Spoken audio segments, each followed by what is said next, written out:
In this tutorial, we'll look at the basic definition of a fallacy. Here's a very general definition of a fallacy.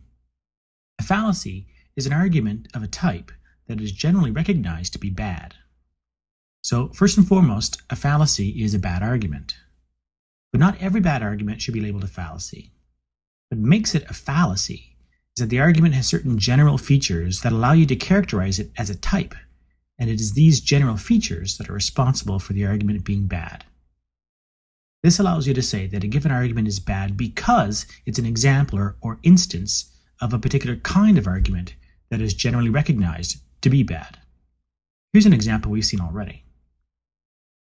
If John exercises every day and watches what he eats, then he'll lose weight.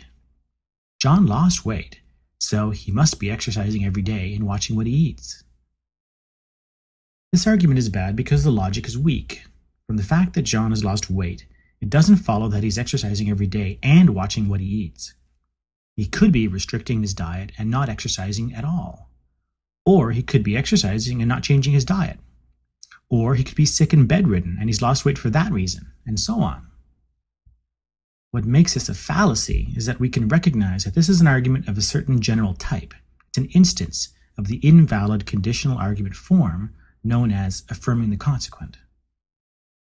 For this reason, this is called the fallacy of affirming the consequent.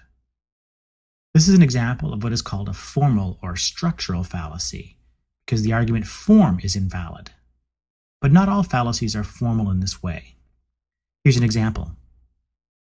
It's okay to lie on your taxes, everyone does it. This is a bad argument, but it's not bad because of its structural form. It's bad because it relies on an assumed premise that most of us would reject. Here's how you might reconstruct this argument. The assumed premise is something like, if everyone does something, then it's okay to do it. When you reconstruct the argument in this way, the logic is perfectly fine. It's a valid argument. The problem is with that first general premise. Most people would reject the view that an action is morally all right as long as everyone does it. What if you lived in a slave culture and everyone practiced slavery? Would that make slavery morally okay? This is sometimes called the bandwagon fallacy, or the appeal to common practice, and it's an example of what is usually called a content fallacy. A content fallacy is a fallacy that relies on a false or dubious premise of a certain kind. Note that here the second premise is false too. Not everyone lies on their taxes. But simply having a false premise isn't enough to make an argument guilty of a content fallacy. It's a content fallacy only if the major premise that the argument is relying on is of a certain general type that would be judged as false or dubious in the particular case in question. In this case, it's the first premise, the general premise that relates common practice to moral acceptability, that is responsible for this being a fallacious argument. An important point to remember about fallacies is that you can't judge an argument based on its superficial form as given, since we often leave out parts and rely on our audience to fill in the gaps. So if I give an argument like this, whales can't breathe underwater, they're mammals. It would be unfair to say, for example, that it's bad because it's logically weak, since there's no stated connection between being a mammal and being able to breathe underwater. In other words, it would be unreasonable to evaluate the argument based on this interpretation and argue that the logic is weak. Why?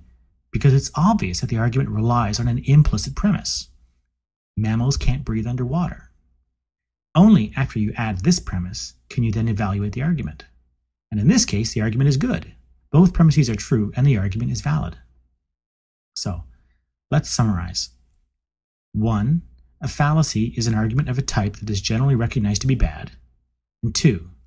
You should evaluate an argument only after the argument has been reconstructed to include any implicit or assumed premises. Very often, the fallacy only becomes obvious after you reconstructed the reasoning.